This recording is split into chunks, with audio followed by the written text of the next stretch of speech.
guys. A little clearer this side, please.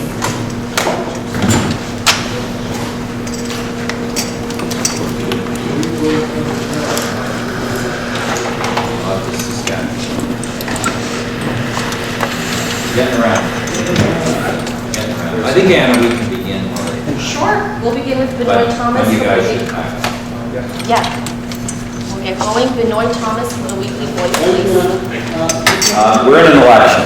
The election, friends, we believe, is a serious choice during a troubled time. We are in yet again a time of heightened global economic instability. We've seen more problems again in Europe with the debt crisis, some problems in China and parts of Asia and some of the markets. We've seen a collapse of oil and other prices. This reminds us that we are living in times where there are serious risks to the Canadian economy. We believe we have a plan that will continue to move us forward.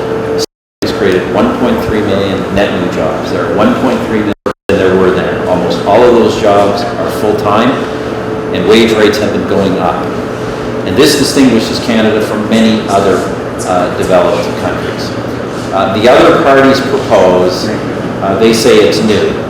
They propose to go back to a series of economic policies which, when tried before, were a failure in Canada, are a failure in other countries today, and are failing in some of our provinces. That is, they propose to deal with our economic challenges by out-of-control spending, literally tens of billions of dollars of new spending to be financed through tax increases and to be financed through borrowing, through permanent deficits. In Canada, we've managed to come through this period with a budget that is balanced.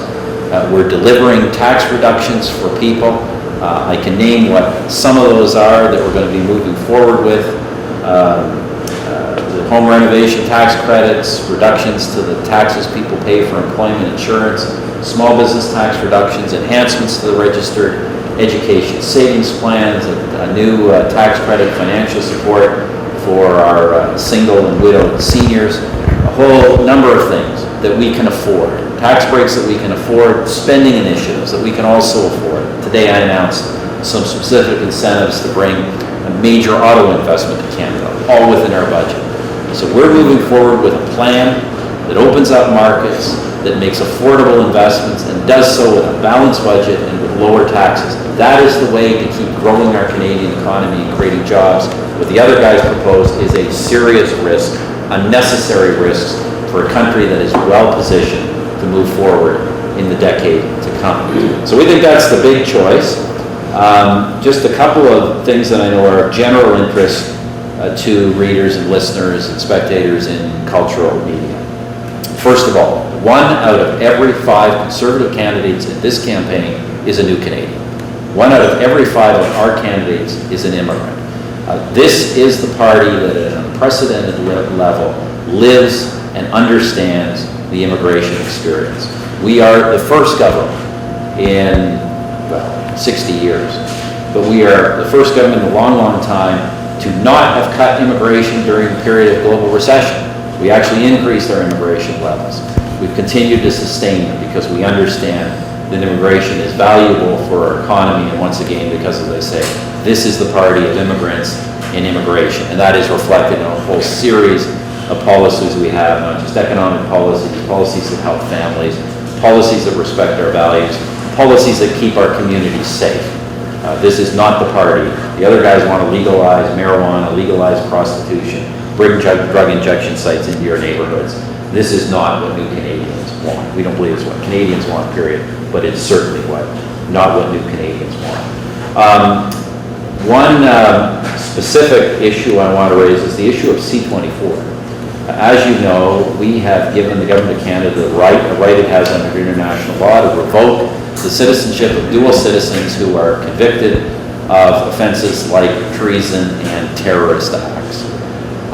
We believe that this reflects the values of all Canadians, including new Canadians. These kinds of crimes, terrorism, treason, these are attacks on the very notion of citizenship itself. People who want to fundamentally betray and destroy our country are unworthy of holding citizenship in it, and we think people of all backgrounds understand that. When there's no necessity of keeping a citizenship like that, we think it should be repealed. The Liberals, the NDP, and others are out there trying to say, this is the beginning of repealing everybody's citizenship. What a bunch of nonsense. I think most people can understand these are unique crimes and unique circumstances.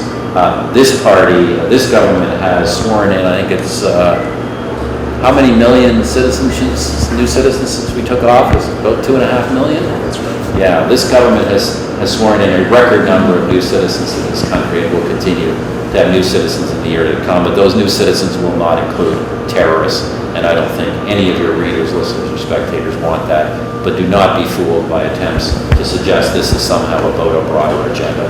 Bill C-24 is very clear and is very limited in its application. Anyway, I ask all of your outlets and all of your followers to think very carefully about the choice.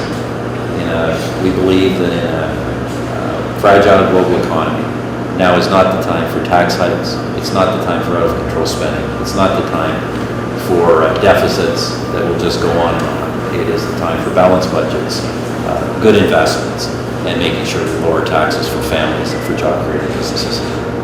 So, Thank you, Prime Minister. So we'll just escort the cameras out and then we'll get underway with the questions very shortly. Thanks, guys. So we'll clear this Thank you. up, please.